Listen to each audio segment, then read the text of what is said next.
Tervist! Oliver Grauberg Majandus-Kommunikatsiooniministeeriumi riikliku küberturvalisuse osakonnast. Ja minu esitlus on oluliselt igavam, sest et minu eriala on olla jurist. Ja tänane teema meil on siis avalike pilveteenuste kasutamine riigisektoris. Natuke tausta sellele. Kogu see protsess sai tegelikult suurema hoo sisse koroona alguses. Et kui kõik järsku koju jäid, siis me hakkasime riigis infot vahetama igasugustel platvormidel kodust. Ja tegelikult tekkis küsimus, et oota, mida tohib jagada, mida ei tohi jagada, millest me tohime koosolekut rääkida, millest ei tohi, kuna need lahendused on ju meie infrat väljas. Sellele järgnevalt siis teostas MKM mitmeid uuringuid ja mida süvitsi nendesse teenustesse sisse mindi, seda rohkem ilmnesid ka probleemid. Et avalike pilveteenuste kasutamisel võib-olla peabki rohkem ette vaatama. Ja siis kasvas välja ka teine kiht selles protsessis. Ja teine kiht on siis see, et me ju tegelikult ei räägi ainult töökohateenustest, vaid me räägime ka pilveandmetöötlusteenusest üldisemas mõttes, ka IaaS ja baastasemed, kus siis tegelikult sa kasutad seda infrat täiesti enda lahenduste loomiseks, tahadki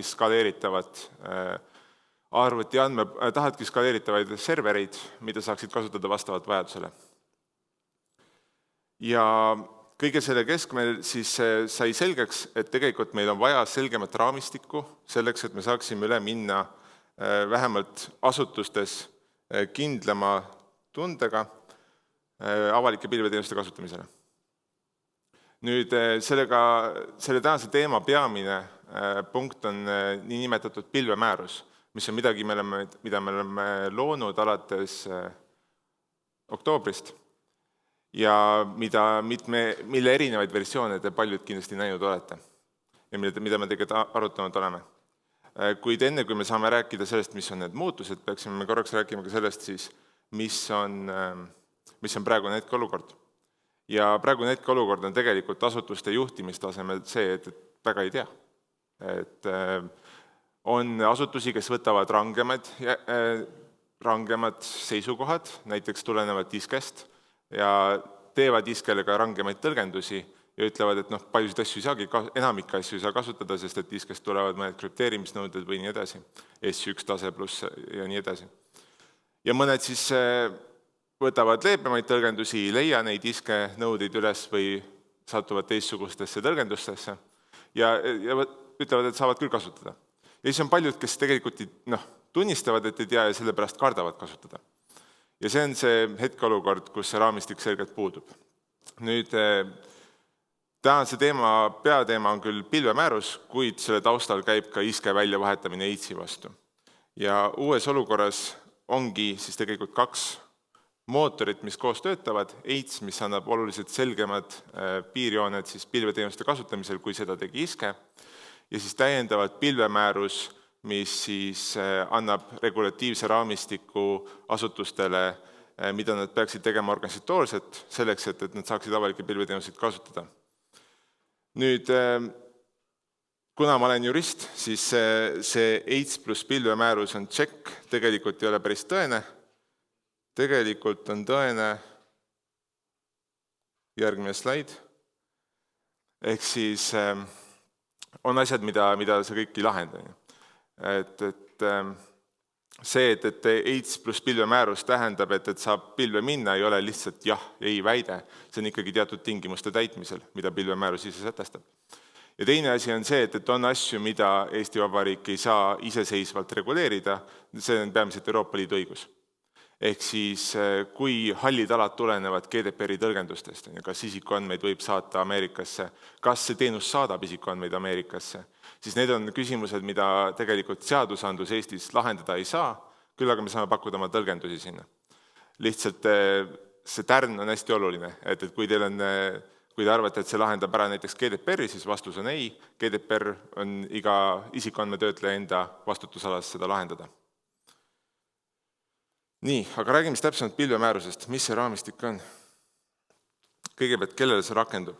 See on siis avaliku sektorile rakenduv akt, ta on Vabariigi Valitsuse määruse tasemel ja kuna ta reguleerib avalike pilveteenuste kasutamist asutustes, siis tähtis on ka see, et ta rakendusalaks asutustel, mitte erasektoril, sellepärast, et ta tegeleb ennekõike ikkagi riiklike julgeolekuhuvidega ja riigi infosüsteemide turvalisuse huvidega, ehk ta on tugevalt siseriiklik mõju. Ja nüüd läksime nii kaugele. Ja millal on siis see, et ta kehtestab kui raamistiku, mille peab vastavusse jõudma, aga me anname ka nii-öelda ülemineku aega. Ehk siis planeeritud on 2024. aastaks anda ülemineku aega teil kasutusel olevates pilveteenustes üle minna siis nende raamistikule vastavalt, kuid kui te teete juba uusi pilveteenuse lahendusi, arendate uusi, tellite uusi sisse, siis oleks muidugi mõistlikum koheselt seda rakendada. Nii, kuidas see töötab? Peamiselt, seda loogikat on lihtne nagu jaotada kaheks, et kui tavaline küberturvalisuse seaduse üldnõuded ja ITSI üldised nõuded, üldised moodulid rakenduvad tegelikult süsteemidele, mis on siis teie enda infrastruktuur, siis pilvemäärus ja ITSI pilveteenuste moodul tegelikult ei ütle lahti sellest. Ta ei ütle, et see ei ole enam teie süsteem. Selles mõttes küll ta ei ole teie kontrolli all olev infra, aga ta on ikkagi teie süsteem. Ta on ikkagi teie infotehnoloogiline lahendus, mida te kasutate oma protsesside elluviimiseks. Et süsteemi piirdu ainult riistvaraga, seal on ka loogikakihid ja need arendused, mida te ise endale teete, ja selle raamistiku osas see määrus kehtestubki. Ja see raamistik ongi siis see, mida te peate kaardistama ja mida te saate teha. Nüüd, mis on takistused pilvsüsteemi kasutamise regulatsioonides, on see, et ega te väga palju ju riistvarale teha ei saagi. Te saate pigem teha lepingulisi nõudeid, vaadata, et lepingud oleksid head, ja te saate tegelikult siis teha oma riskianalüüse ja jälgida seda, kuidas te seda kasutate, mitte et te saaksite süsteemile koha peale minna ja mingit turvalukke sinna peale panna. Ja see on see, kuidas see rakendub. See rakendub selle pilvsüsteemi mõiste kaudu, mis tegelikult on siis midagi, mida te kaardistate oma infomarana, sõltumata sellest, et te kasutate seda teenusena. Siin on ka üks nii-öelda tärnike, on see, et pilv andmetöötlusteenus on majandustegevuses osutatav teenus. Ehk siis ta on osutatav rahalise tasu eest, majanduskutsetegevuses. Riigi, näiteks kui RIT teeb oma pilveteenuseid, pakub teistele asutustele, see ei ole majanduskutsetegevus. Et see on avaliku sektori ülesannete täitmine. Ja sellest tulenevalt siis riigi süsteemidel, me oleme võtnud selle hoiaku, et riigisüsteeme me usaldame, kui riik pakub riigiasutusele pilveteenust, siis see ei rakendu nendest määruse raamistikesse. See ei lähe nende takistuste alla või ütleme siis nii-öelda nende tingimuste alla, sest ta ei ole majanduskutsetegevus. Ja see on midagi, mille turvalisust me saame siis tagada siseriiklikult reguleerides. Ehk siis RIT-i me saame kontrollida, aga Microsofti me ei saa. Kuidas see nõuded välja näevad? On tegelikult 3 taset, üks on baas ja siis teised 2 sõltuvad sellest, milleks te seda pilvsüsteemi kasutate. Ja baasis on siis, te näete seda loetelu, aga kõige olulisem on Boltis välja toodud, see on teenusepakkuja usaldusväärsuse hindamine. Ehk siis me oleme võtnud seisukoha, et me ei saa minna tehnoloogia hindamisega väga süvitsi, meil ei ole lihtsalt seda võimekust ja me peame tegelikult liikuma edasi teenusepakkuja usaldusväärsuse hindamise peale. Ja see toimub sedasi, et põhimõtteliselt vaadatakse teenuseosutajat kui organisatsiooni ja hinnatakse peamiselt tema taustsüsteemi, ehk siis kas tema juhtimine rahastus on läbipaistev, kas tema asukoha riik, jurisdiktsioon, mille ta allub, on küberruumis aktsepteeritud lääneriikide poolt ja neid aspekte, pigem tausta ja siis tema enda tegevuse läbipaistvust. Nüüd seda peaks tegema iga asutus, kes tahab pilvelahendusi kasutusele võtta, selle teenusepakkuja suhtes, kelle lahendust ta tahab kasutusele võtta. Küll aga selle tegemine igasuguse teenusepakkuja jaoks on kindlasti koormav ja paljuski korduv töö, sest et enamik suuri teenusepakkujaid on samad.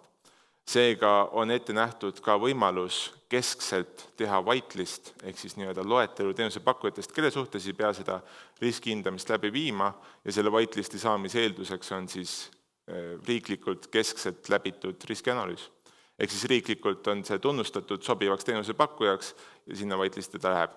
Ehk siis praktikas, mida me ette näeme, on see, et see teenusepakkuja usaldusväärsuse hindamine muutub relevantseks neid asutustele, kes tahavad kasutada midagi uut, midagi vähem kasutatud, midagi sellist, mis ei ole kõigile nii levinud.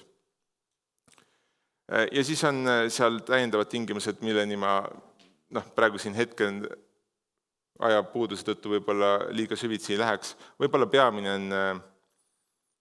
on see, et suurematele teenustele, näiteks kontoriteenustele, töökohateenustele on ka niisuguse kontoritarkvarale on ka siis olemas kasutusjuhendid, ehk siis kuidas neid rakendada turvaliselt. Ja see kasutusjuhend tähendab seda, et kui keskselt on tehtud mingisuguse konkreetse teenuse tehnilised suvandid, ehk mis sätteid sa valima pead, turvalisussätteid, et seda teenust kasutada, siis see rakendub. Seda me näeme kõigepealt Office 365 ja nii edasi. Aga kui selliseid asju ei ole, siis ei ole ka seda piirangut. Ja logide edastamine. Tuleb arvestada sellega, et kõik, mis läheb avaliku pilve erasektori teenuste kasutamise alla, läheb ühtlasi välja riigiseirest, läheb ühtlasi välja siis XD seire võimekusest. Ja selle mõju leevendamiseks on siis nõue ka, kui see on võimalik, kui teenusepakkuja seda võimaldab, edastada kasutamislogisid, neid, mille põhjal saab hinnata, kas turvalisussüsteemi kasutamisel on ohustatud, CERDile. Ja see on siis mõeldud reaalajas, ehk siis mitte teie ei pea tegema seiret ja teie ei pea tuvastama, kas, muidugi peate, aga mitte nii pingsalt, kas küberintsident on toimunud, vaid et see seire teostamine saab teostatud CERDi poolt, kes siis saab teie logidest otseühenduse. Nüüd teine kategooria on see, et kui te kasutate pilvsüsteemi siis range AK töötlemiseks. Ja range AK töötlemine, mis asi on range AK, selleni ma jõuan kohe, aga peamiselt riikliku julgeolekuga seotud AK teave. Ja selle teabe puhul on siis selline nõue, et seda ei saa esitada teenusepakkujale. Ehk siis teenusepakkuja ei tohi olla ligipääsu sellisele teabele ja me saame aru, ja see on ka vastu võetud risk, et see tähendab, et sellise teabe töötlemise puhul pilvefunktsionaalsus suures osas kaob. Et kui te peate enne krüpteerima seda, siis see pilvefunktsionaalsus on väga raskendatud. Aga see julgeolekuga seotud AK, see range AK on väga väike osa kogu AK-st. Ja meie hinnanguliselt kusagil 10% sellest kogu mahust, kuni 10%. Ehk siis enamikel juhtudel seda takistust ette ei tule, aga sellel juhtudel, kus see tuleb, sellel juhtudel see pilv on pigem nagu thumb storage. Ja tuleb samuti kasutada ainult selliseid teenuseid, kus CERDile saab logisid saata. Et kui paastas oli see, et kui on, siis saatke, siis selle puhul on see, et teenuse osutamisel tuleb võtta selline teenus, kus logisid saab saata. Ja teine lisatingimus on siis, et kui see süsteem, mida te majutate pilveandmetöötlusteenuseid kasutades, on toimepidevuseks oluline süsteem. Mida tähendab toimepidevuseks oluline süsteem, ma jõuan ka järgmise slaidi juures, aga see peamine essents on see, et kui see süsteem maha läheb, siis asutusi ei suuda oma ülesandeid täita. Et kui te viite sellise süsteemi pilve, siis peab olema olemas ka alternatiiv. Alternatiiv ei ole konkreetselt sätestatud, mis on alternatiivi konkreetne tehniline nõue, et kas ta peab olema võimaldama teil 100% seda tegevust jätkata, seda ei ole. Ta peab lihtsalt võimaldama teil seda tegevust jätkata põhimõtteliselt. Ehk siis, kui see pilveteenusega peaks midagi juhtuma, selle toimepidevusega peaks midagi juhtuma, siis asutus ei jää seisma. Et on olemas mingisugune alternatiiv, millele on mõeldud ja see alternatiiv on võimalik siis rakendada, kui midagi peaks juhtuma. Ja samuti, nagu AK puhul, siis sellised teenused, mis võimaldavad logisid saata CERDile. Tegelikult ei ole ju väga keeruline. Lihtsalt need mõisted võib-olla on. Peamised mõisted, millest me siin rääkisime, on tegelikult siis see range AK ja toimepidevuseks oluline süsteem. Et range AK te saate näha, mis punktid siin välja toodud on. Te võite avaliku teabeseaduses vaadata, mis punktid need on, kas teie asutus neid töötleb. Ja toimepidevuseks oluline süsteem on otseselt seotud AIDS-iga, ehk ta ei pea tegema täiendavat kaardistust. Te ei pea tegema, kui te rakendate AIDS-i, te ei pea tegema mingisugust ekstra kaardistust, mis on toimepidevuseks oluline süsteem. Kui te olete teinud süsteemidel kaardistuse nende kaitsetarbest, määranud neile kaitsetarbe, siis see kaitsetarve sõltub turvalisuse osa komponentidest. Ja käideldavuse põhikomponent, kui see on ehk siis 2 või 3, ehk siis suur või väga suur, siis see ongi teie jaoks, te olete ise hinnanud seda oma organisatsioonile toimepidevuseks olulise süsteemile. Ja ma tegelikult tahaksin pool ajast jätta diskussiooni jaoks, sellepärast et kui te ei ole seda näinud, siis see kindlasti tekitab paljusid küsimusi ja kui te olete seda varasemates vormides näinud, siis see on oluliselt muutunud. Selle eesmärk oli teha seda lihtsamaks varasematest vormidest, mis olid palju bürokraatlikumad. Seega oleme avatud küsimustele.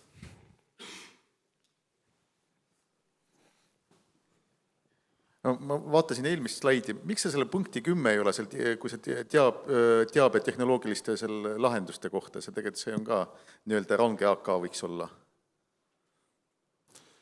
Ta võiks olla, aga teave tehnoloogiliste lahenduste kohta ei ole meie jaoks otsene link siis riikliku julgeolekuga. See on tegelikult range piirang ja siin on see põhimõte, et mida vähem, seda parem. Mul on ka online'is küsimus, saaks mikri nii kaua siia äkki. Online'is on selline küsimus, kas pilvemäärus katab ka suuremahuliste andmete säilitamist sõltumata nende andmete peale loodavatest teenustest? No see on tegelikult teistsuguse raamistiku joonistamine sellele pilvemääruse raamistikule, et see küsimus peaks tegelikult olema vastatud selle küsimuse esitaja poolt, ta peab ise hindama, et kui palju ta kasutab siis selle andmete säilitamisel pilveandmetöötlusteenuseid. Et pilveandmetöötlusteenuse kasutamisele see rakendub ja kogu selles pilveandmetöötluse kasutamise kontekstis. Et kogu see teenusepakkuja teenus, mis sa kasutad, kogu selles kontekstis see ka rakendub. Võtaks siit ka saalist. Ma olen 2 korda seda varem küsinud.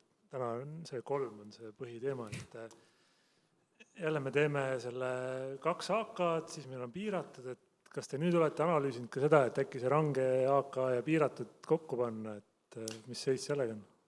Just, et me oleme läbi viinud ka konsultatsioone julgeolekuasutustega just sel teemal, et äkki teeks piiratuks, aga probleem on see, et tihti ei teata, mida tegelikult soovitakse, sest et kui see andmed viia piiratuks, siis me ei räägi lihtsalt dump storage'ist, need andmed ei ole kasutatavad enam. Selle enamik asutusi ei ole üldse valmis selle jaoks ja isegi tegelikult asutused, kes töötlevad neid teavet, kellel on kõrgem turvalisuse tase, ei ole veel valmis selle jaoks, et see läheks piiratud tasemeks, kus tegelikult see toimub ainult kontrollitud aladel, kus toimub ainult kontrollitud arvutites, sisuliselt see interneti ei lähegi. Me tegelikult ei taha nii väga seda käideldavust maha võtta.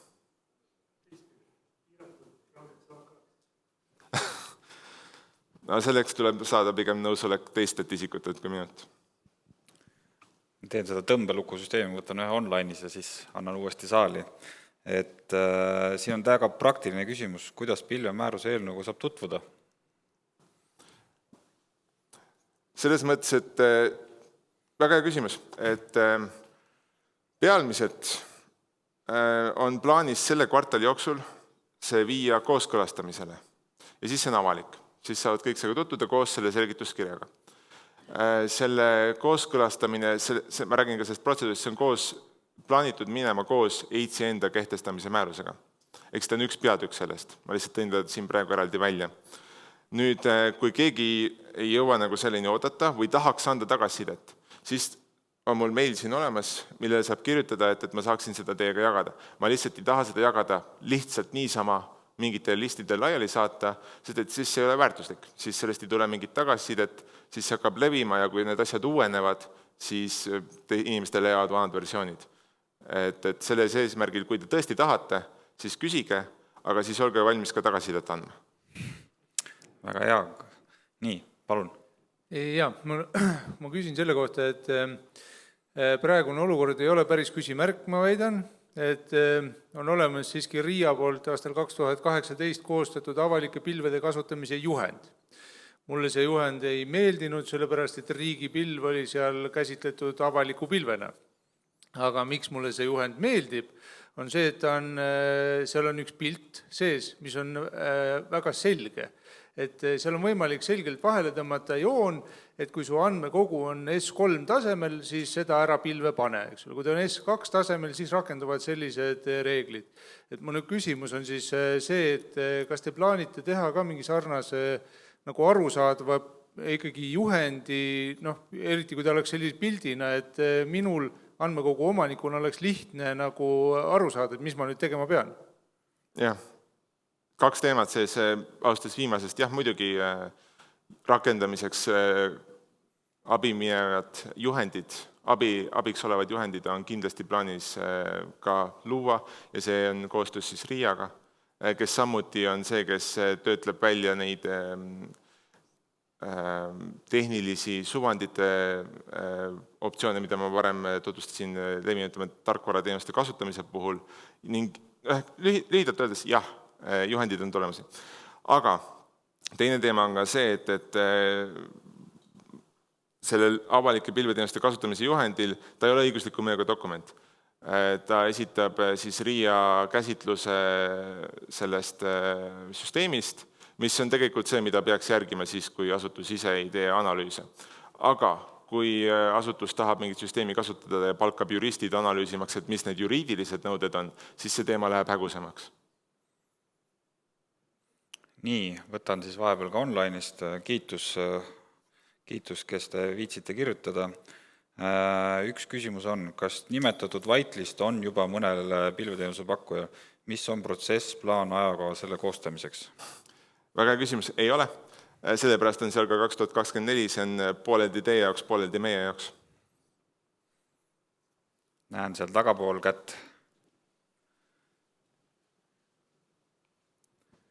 Mul on üks küsimus, et kui te igapäevaselt neid otsuseid teete ja seda uut paketti kokku panete avaliku pilve teenuste osas, et palju te seal osas vaatate just finantsilisi aspekte? Et kas te seda hindate ka kuidagi või te täna oma töös ei vaata seda? Või kui mingi nõue tuleb avalikule teenusele, et palju selle konkreetse meetme hind siis on? Ja kas tegelikult mõned riigiasutused on suutelised tegelikult ka seda kõike nagu kinni maksma? Just. Ja. Jah, hindame seda ka seal juures. See protsess on kestnud mitmete töögruppide läbi ja see on alanud, kuigi see konkreetne määrus on alanud oktoobris, siis see teema on kestnud juba tegelikult aastaid, sealhulgas ka finantsilised analüüsid ning me käime läbi suuremate IT-majadega needsamad määrused, needsamad nõuded just selle temaatikaga, et kuidas see majanduslikult mõjutab. Kui me räägime alternatiividest, kui kallid on alternatiivid, kui suured osa teie süsteemidest, mida te tahate pilve viia, oleksid niisugused, mille te peate alternatiivid võtma ja kui palju nad siis seda lahendust kallimaks teeksid. Et see on kõik midagi, mis meil on kooskõlastamisel, ma lihtsalt ei saa hetkel rääkida konkreetsetest numbritest, sest paljud asutused ise ei oska neid veel öelda. Ei oska veel öelda, mis see mõju on, sest et ei ole neid asju veel pilve viidud või ei ole veel nende teemade peale nii sügavuti mõeldud. Et meie saame tegelikult lähtuda ainult sellest, mis rakendamisel siis pilve viiakse. Me ei saa öelda, mis siis pilve peab minema või mis siis pilve ei viida asutuse poolt. Nii, ma esindan jälle meie online communityt siin.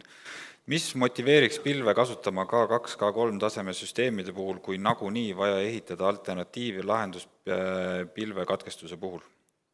See on alati majanduslik argument. See, miks minnakse pilve, on ju majanduslik argument, et see on soodsam, kui see süsteem ise üles ehitada.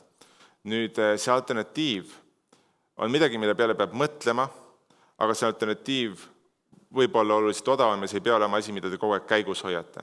Nii et ta kindlasti mõnevõrra teeb kallimaks, võib teha kallimaks, aga see ei tähenda, et see kokkuvõttes oleks kallim kui lihtsalt oma süsteemi selle funktsionaalsuseks arendamine.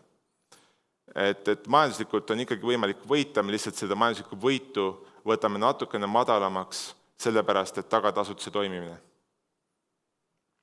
Nii, vaatan korra saalist ringi. Kui ei ole, siis mul on online'is veel, ma ei tea, natuke nagu minu poolt tellitud küsimus, aga kas pilvemäärus reguleerib Luksemburgi andmesaatkonna varundavate andmete teemast või sealt kunagi tulevikus osutavate teenuseid? Selles mõttes, et see sama pilvemäärus on osa nii-öelda EITSi paketist, tead, mis seal veel osa on, seal on andmesaatkonnad veel üks selle osa. Et see on nagu ka, aga see on lihtsalt teine teema, millest me siin räägime. Ja suur osa sellest Luksemburgi andmesaatkonnast on tegelikult seotud ka ISKE regulatsioonidega, mis asenduvad siis EITSi vastu. Ehk siis see pilvemäärus otseselt ei tegele sellega, aga mitmed teised asjad tegelevad. Nii, kuna meil on veel aega, siis Ei ole, siis ma loen veel. Kas Eesti Pank saab kasutada piiranguteta riigi pilveteenuseid? See on siis riigi pilveteenuse osutaja ja Eesti Panga vaheline küsimus tegelikult.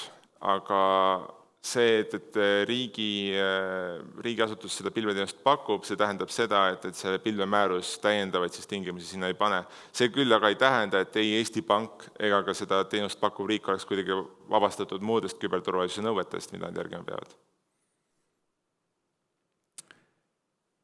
Nii, mina rohkem siin küsimusi ei näe, aga saalis on. Täpsustaks veel üle, et kuidas hakkab riigiasutuste ja riigipilve vaheline halduskoostöö nagu toimima, kas see reguleeritakse lepinguliselt, et iga asutus sõlmib eraldi lepingu oma nõuete ja asjadega või on see mingi standardpakettide või üldise regulatsiooni kaudu? Halduskoostöö või? See küsimus on natuke nagu Pandora laegas, mida ma ei tahaks avada. Pigem jätaks, sest et see küsimus on suuresti ka arutelude all hetkel. Priit tahab vastata ise. Ma siiski laiendaks seda Pandora laegast, et jah, see küsimus on vist pigem ilmselt selles, et praegu on andmekogude volitatud ja vastutavad töötajad tuleb määrata nendes andmekogude põhimäärustes või igasugustes muudes sellistes dokumentides. Paljuski seda ei tehta siiamaani, mõnes osas tehakse, kas sa tahtsid öelda seda, et sa seda Pandora laegast praegu pigem ei kommenteeriks? Ei no, see on plaan seda muuta, et see põhimäärusega see vajadus kaob ära? Minu jaoks see natuke teine teema ja praegu see kehtiv kord on see, et jah, peab põhimääruses määrama vastutava ja volitatud töötlejad ja seda muuta kuidagi kavas ei ole.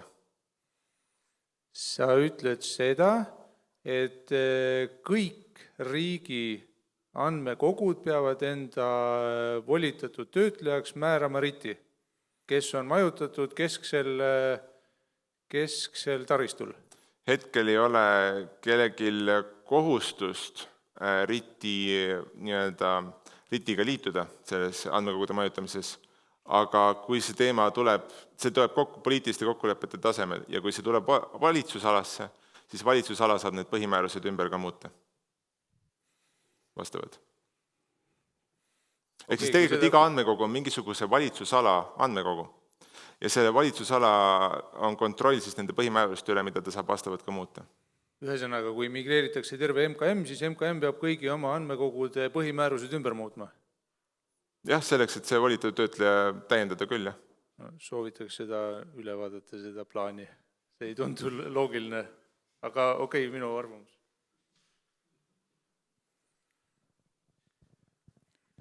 Nii, aga 44 sekundit on veel aega lõpuni.